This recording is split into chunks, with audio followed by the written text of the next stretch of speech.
Good morning. Thank you very much for being here with us in this panel. It is very important for us to be here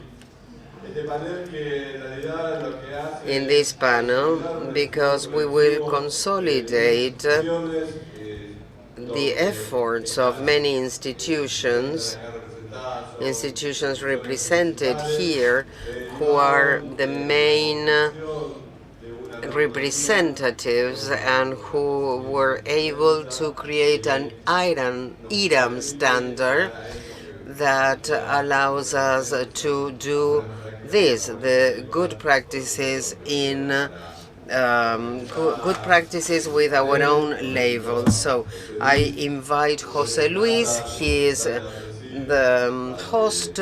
He's member of Aapresid. Dios, como encandila. Pregúntale a los chicos si no tienen una lamparita menos fuerte. Well, good morning. Thank you for being here. This is a very important panel for us. The standard, as was recently mentioned, is a standard on good practices for agriculture.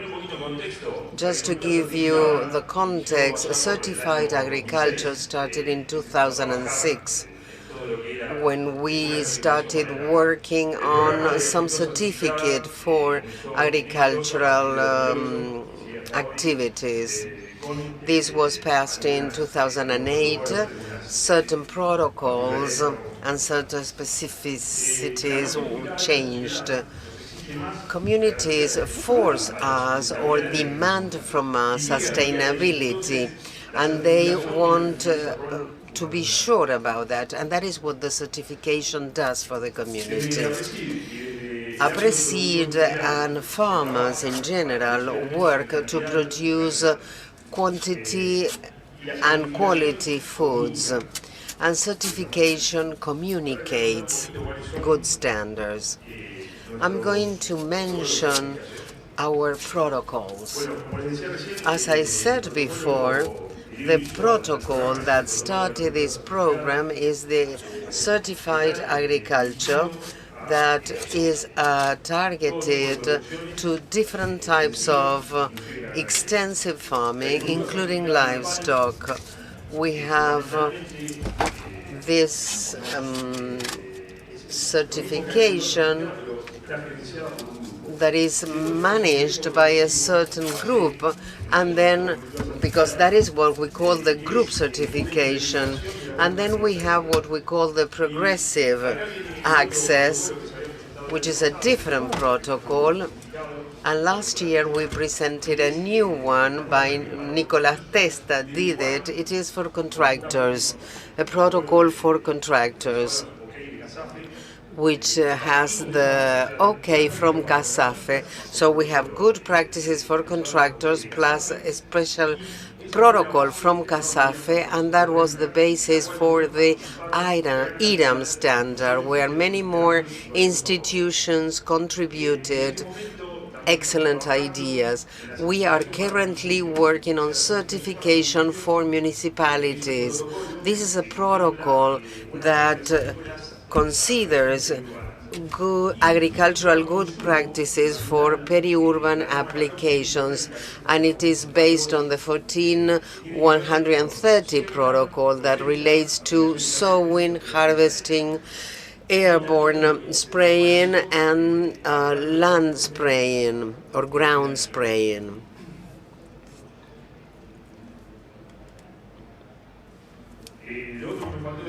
I also want to mention that certified agriculture, group certified agriculture, and the progressive AC are considered of a high demand protocol, a high standard, a high quality standard.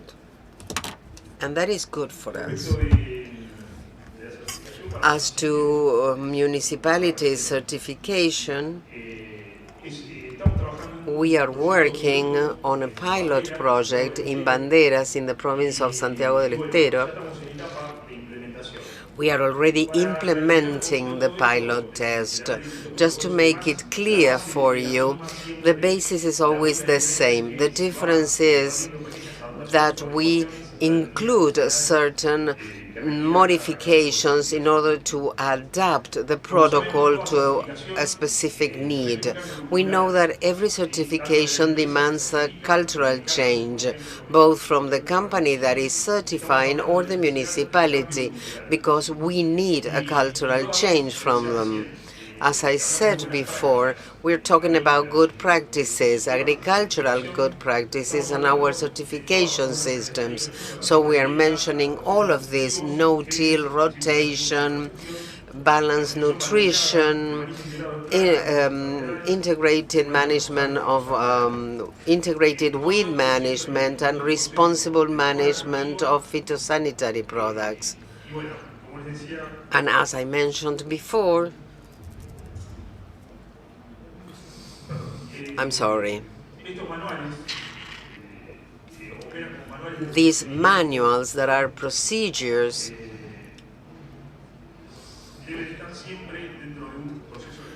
should be included in a continuous improvement process. These are SOPs, standard operating procedures. Okay, this is the end of my presentation. Thank you, José Luis.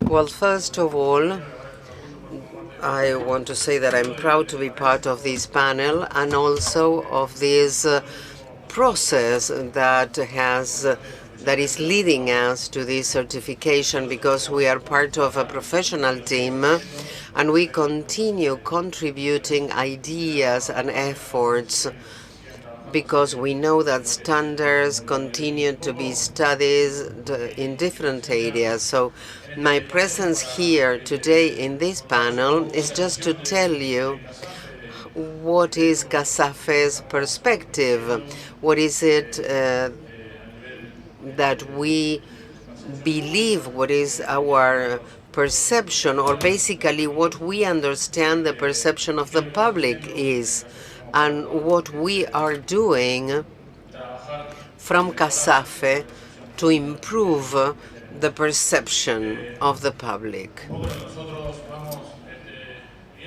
What we see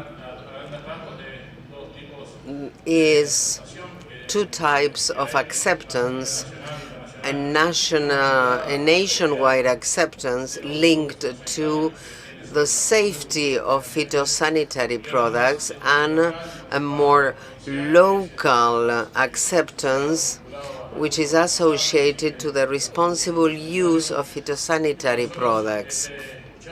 When we hear and we see all these claims that the community makes for different reasons, some of these reasons are logical and some have to be heard, but others have the intention of confusing the people. They confuse terminology, they talk about agrotoxic products, and you see a number of publications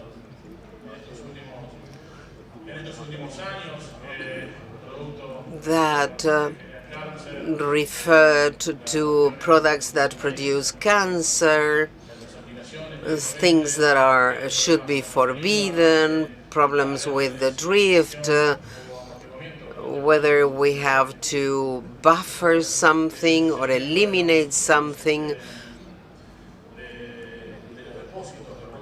what happens with the storage of phytosanitary products in urban areas. These are all issues that have a negative impact on public acceptance of an activity that is something that is usual along our value chain and along our production systems. So the entire production system is affected by this type of misunderstanding. So what are the tools that we have as farmers, as members of the value chain, to respond to this public perception, negative public perception? Some people do things the wrong way because they don't know how to do them properly. But there is a large number of farmers that do things the right way. And this is what I call being. And this being is linked to good practices. Good practices in what refers to the application of phytosanitary products, washing the containers at the right time, disposing these containers properly, work with a phytosanitary recipe, read the labels, take care of what, be careful in what you do. There are many professionals that work very well, and we have to show what we do. That is communication, that is seeming. Being is not enough, and seeming is not enough either, so we have to combine both. And seeming is supported by communication, while being is supported by good practices. Many times people tell us you're not communicating properly, you're not going on the media to communicate. Yesterday there was a specific panel on communication, and I think everything was very clear. Communication has to come from all the links of our value chain: farmers, agronomists, manufacturing companies, the state, the community. So we have to communicate, but it's not our responsibility alone. Everybody has to communicate. We have to take a photograph of what we do, publish that on Twitter, post it on Facebook, and show what we do the right way in order to respond to what is not done properly. This is our communication, this is our newsletter. It is distributed to 6,500 people. There we explain our techniques, we disseminate information to strengthen the being and the seeming. We also work on different posts and posters at special dates, such as the Day of the Earth or the World Day of Health. We show how our sector is linked to these matters, that we are not the bad people here. We are trying to show that we have things in common with the community, with the lady next door. So the entire value chain is focused on producing foods, and we resort to technologies that we implement to produce foods. We also publish a number of videos. They are very short, and these videos explain different things related to good practices. One video is about labels. It was read by a lot of people and reproduced by or resent by over 1,000 people. We also work on social media. We work on media, mass media, but we also work on social media. That is where we are focusing very strongly. Social media are handled by a special team in CASAFE. This demands a lot of work. Things are being posted on a daily basis. We have over 70,000 fans on Facebook, 178 subscribers on YouTube, almost 400 followers in LinkedIn, and almost 10,000 followers in Twitter. We are exchanging information. We receive a lot of questions, things that people don't know. And it's very important to have a third party that validates what we say.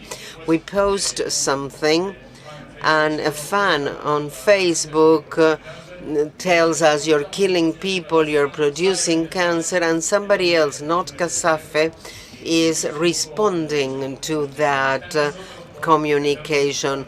We ourselves can communicate and help others communicate what we are doing the right way in our farming practice.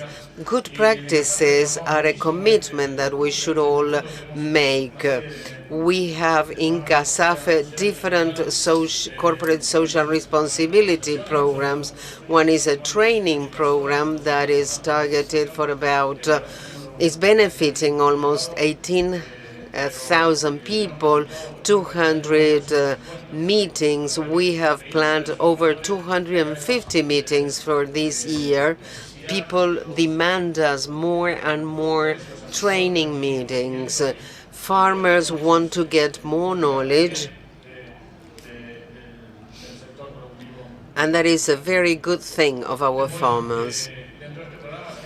The program also includes a field demonstration where we show how applications should be made. We have already made 18 different meters. We go to the fields and we show how to spray, how to triple wash a container, what an airborne spraying is like.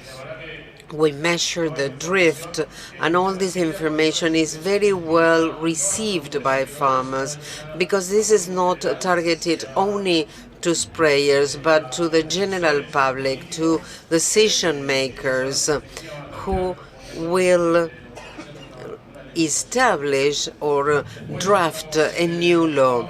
We also are part of the Good Practices Network. Over 50 institutions are part of it. It is a quite successful network. We have the AgroLimpio Clean Agriculture, which is a program that focuses on the collection and disposal of empty containers of phytosanitary products, especially those made in hard plastic. We are working on a draft to pass a bill that we will submit to Congress, and we hope it will be passed. This law will be about containers. The goal is basically to transform this into this. We have to dispose the containers the proper way.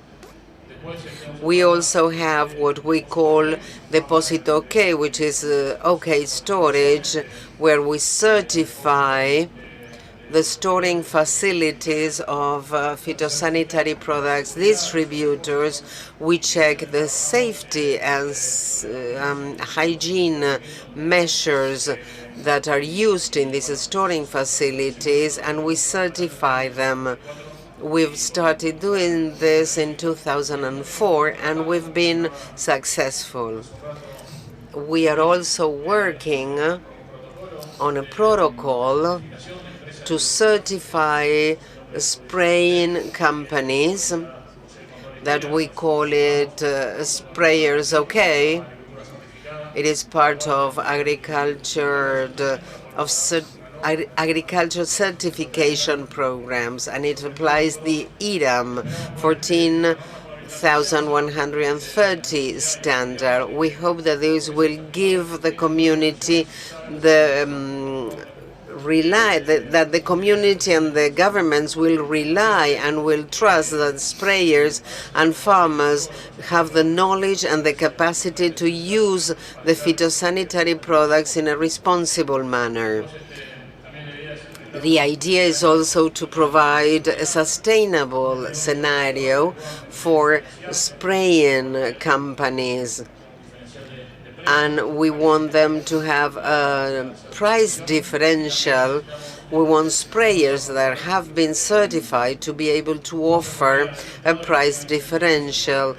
We hope the state will somehow promote this certification.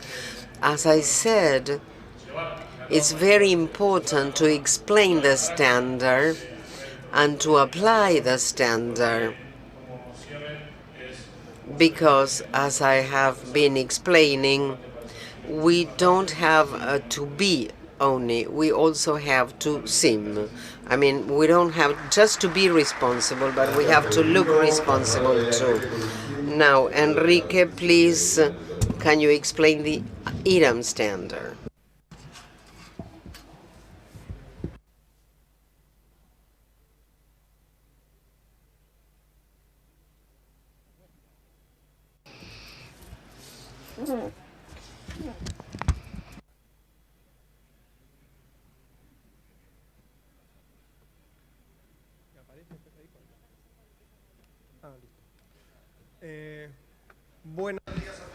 Good morning. Thank you for your participation here today. Part of the work that Federico and José Luis presented relates to the use of this type of documents we are working on. The idea is to apply them into practice to improve production and the perception of different agricultural operations. I would like to tell you that when we talk about standards, what is a standard? A standard for one thing, for another thing. The advantage of standard processes, as mentioned by my colleagues today, relate to the consensus, to the job performed by all the stakeholders involved in this process, in such process. It does not mean that 4 or 5 people gather together and write what they think is better. Apart from this, these 5 people, all the stakeholders gather, participate. We will then discuss who has participated, and each of them should contribute with their perception from their sector to get to an agreement. If there is no agreement, the document will be useless. As a concept, this is what standards offer as a document.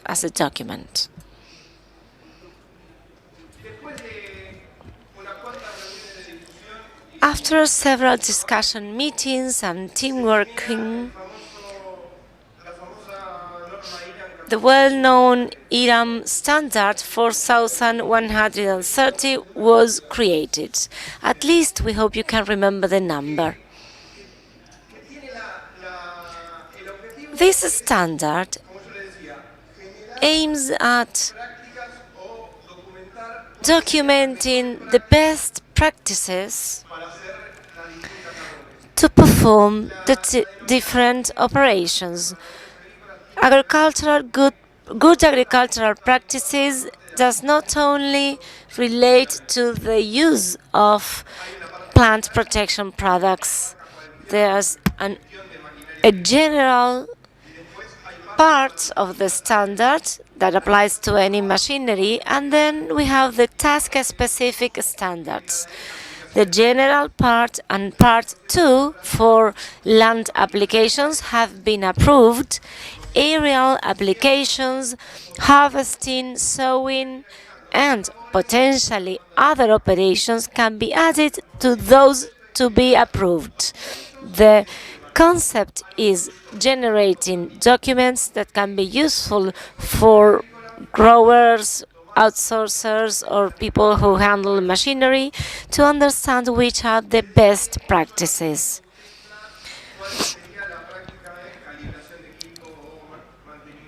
Calibration practices are not the only one included. Staff is also covered, the society at large, and environment-friendly practices. All these is reflected in the standards.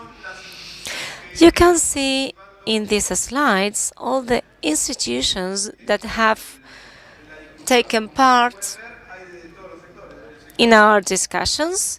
These derive from different sectors: education, the state, CASAFE, CIAFA,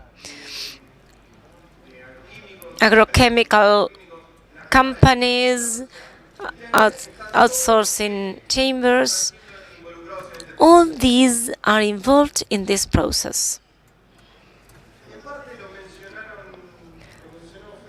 As Federico and José Luis has mentioned, the issue is that for several agricultural activities, the consumer at large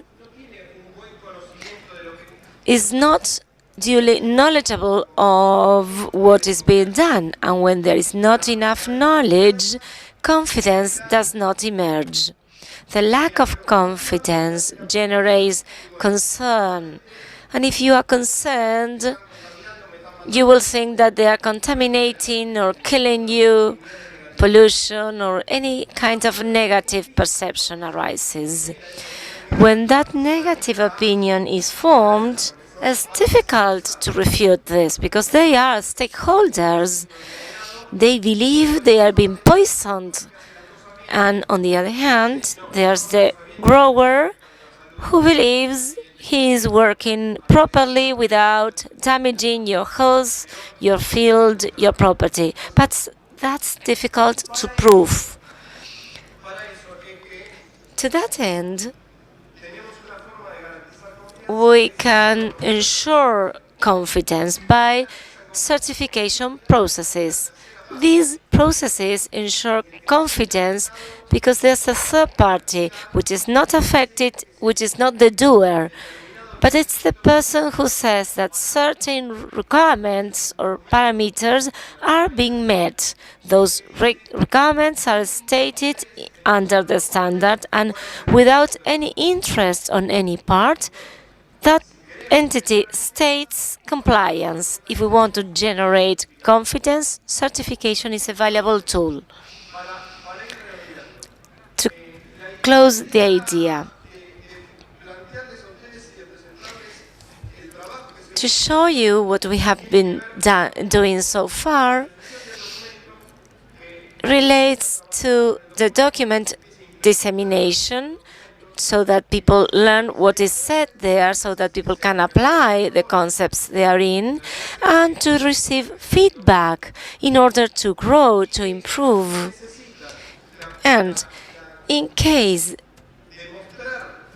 there is a need from you to show compliance, well, you can resort to the certification process. José Luis has already said so. There has been some experience on outsourcing certification program from Aapresid, and that experience is one of the pillars, along with the pulverizador OK from CASAFE. That explains the good practices for outsourcing contractors. We received some feedback from those who have applied them, and what they said was not, okay, I got a better payment, oh, I'm flooded with new requests. But as always, when there is a standard, internal order is gets a benefit, and that internal order renders better performance, lower costs, which will eventually provide efficiency because production streamlines. So that is the way we should see this tool, management tool, for those who are machinery contractors. Thank you very much. Thank you, Enrique, for your presentation. I will give the floor to Sebastián Senesi for a comprehensive overview in relation to the standard 14,130. Good morning. Is everyone awake here?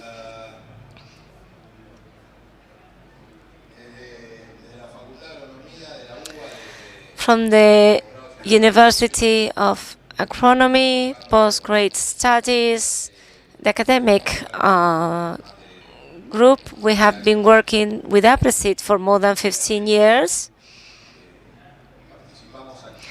We have actively participated with Luis Mogni in the process that led to this standard. I want to thank Santiago Lorenzati. I want to mention him.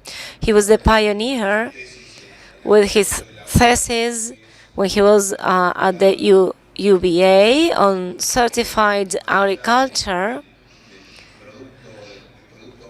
And beyond the products of that certified agriculture, along with the efforts from CASAFE and other entities, I have no doubt that the establishment of certified agriculture has helped us to get to the standards for land applications in the agricultural sector.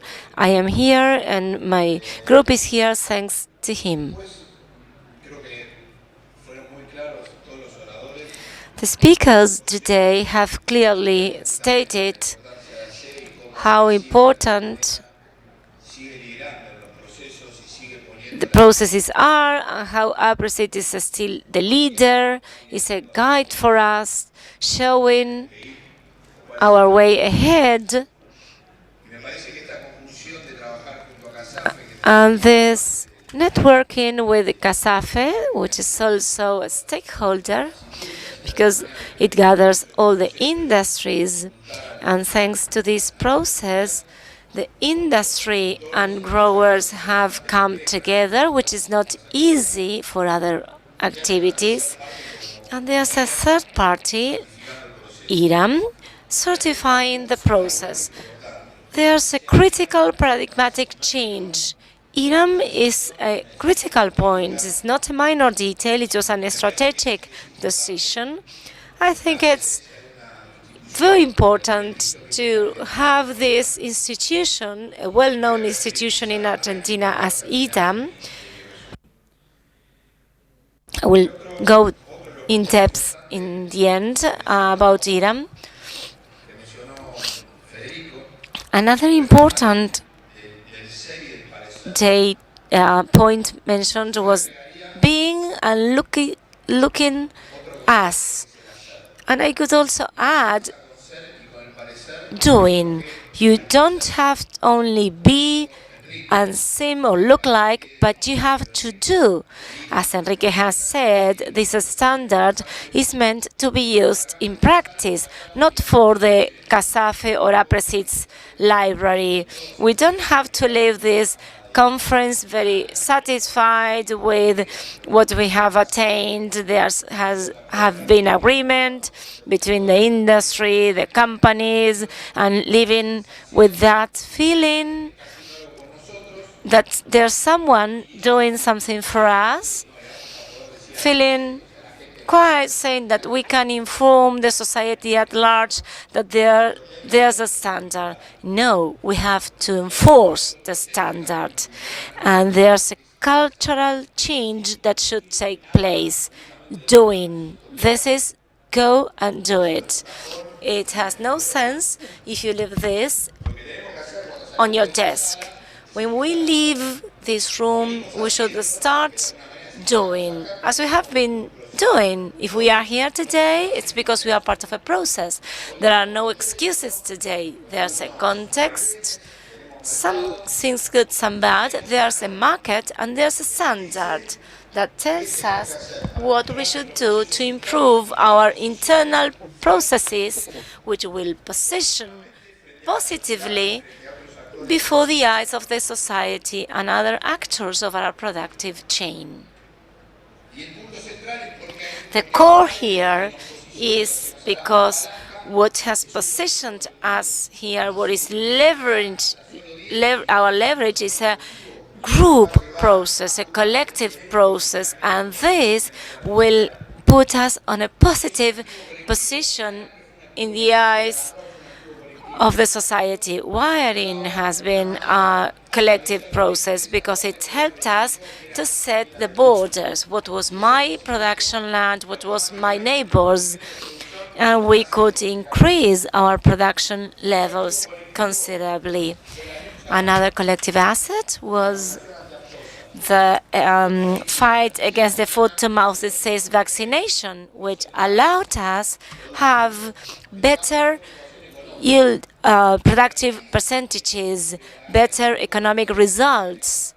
But the farming sector obtained a better output for a better export product, which would render better jobs, better income for the society at large. And the fact that we have a standard today created by several stakeholders from the process is a new collective asset for us, and we who are part of this process should enforce this standard so that it becomes a collective asset that can benefit all of us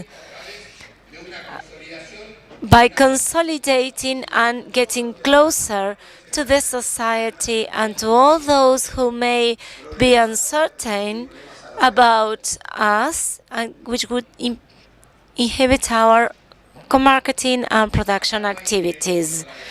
There's no individual business. None of us who are presenting this standard will get money from this, will get a benefit. No certifying entity will be favored, because maybe the business is small, but there's no individual business interest.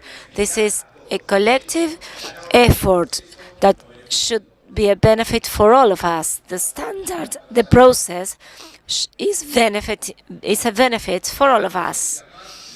To close my presentation, I want to highlight how important leadership and enforcement is. Distributors play a key role for this process.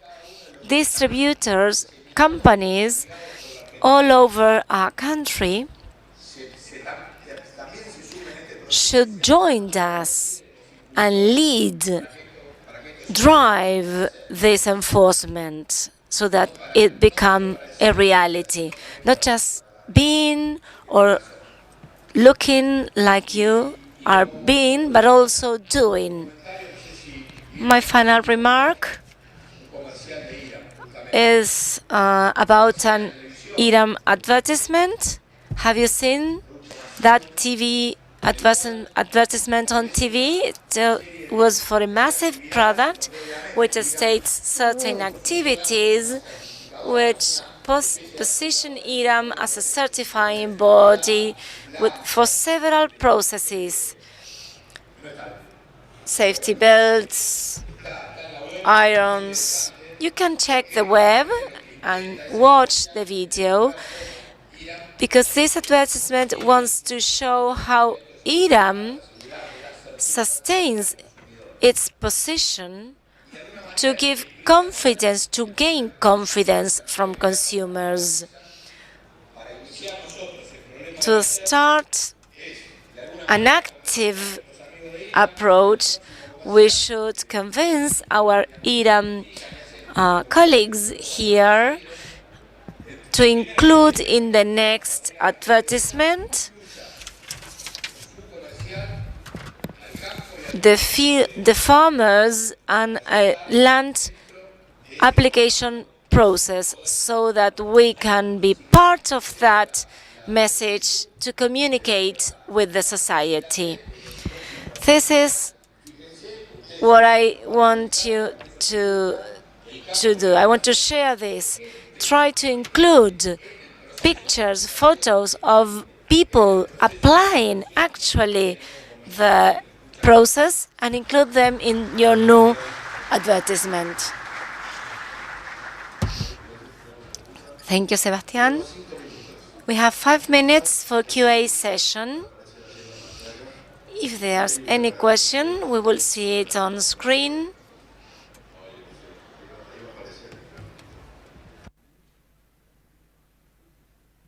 Ahí está. Ahí, Federico. The question is, where should we dispose the empty containers, considering there is no institution that controls the disposal? First of all, in CASAFE's website, I don't know where the person who made the question is from, but there is an interactive map where we show everything that is open for disposing the different containers. We stay there who can recycle and dispose of the containers. So the person who made the question can access CASAFE's website and check this map and learn where he can go. There are different institutions that control this operation, this disposal operation. Though the institutions are there, I think we need some control or monitoring from the state. And that is something we hope the bill we have drafted will cover. Not only storing facilities, but also what farmers are doing, so that farmers can bring the empty containers to a specific disposal center.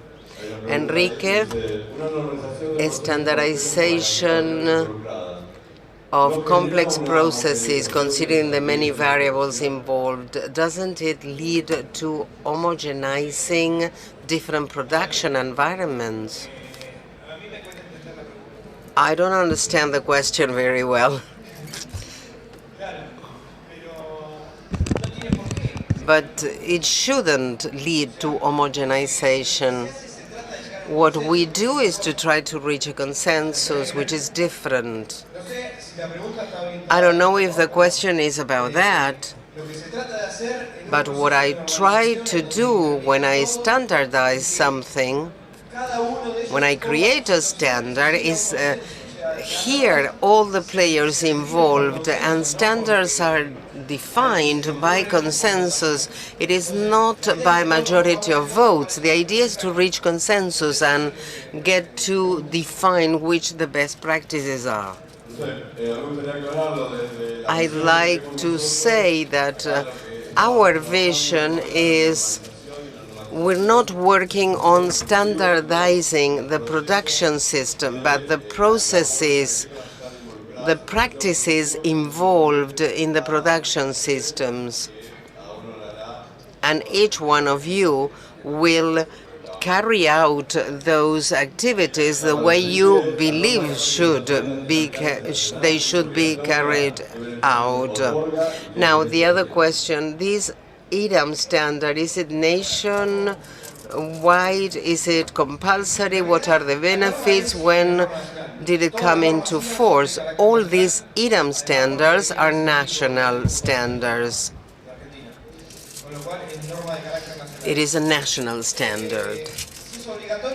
If you have to comply with it, no. You have to comply with them if you have the willingness to do so. Then, if the market forces you to comply with it, that's a different thing. But there is no law that forces people to comply with the standard. Currently, we do not have such law in the country. What are the benefits? Well, I tried to explain this. The standard sets guidelines that all players consider are the best practices to use a certain equipment. This is standard for phytosanitary products, which are the best guidelines to use the products or to control and do maintenance on the equipment. How long is it in force? Well, until we start revisiting it. This is a new standard. It doesn't have a termination date. As it is implemented, as there are new opportunities to improve it, we revisit the standard. When we think about the standards, when we think about the protocols, what we do is basically have a procedures manual, how to do things the proper way, and a quality stamp that communicates things have been done properly. And this is a crucial characteristic of the standard, because we create a very strong communication for the community. We communicate quality. Let me mention this idea of compliance. Is it necessary to ask whether we have to comply with a standard? We have explained a number of things, and the idea is that you have to be, to seem, and to act upon things. We have to do things the proper way. It is my responsibility. It is something that I myself have to decide that I should do it because it is the responsible way to do it, not because a standard is forcing me to do it. So let us think what we want to show the community, how we do things. I believe that the question is interesting. The collective benefit that emerges from the standard, whether you have to comply it or not.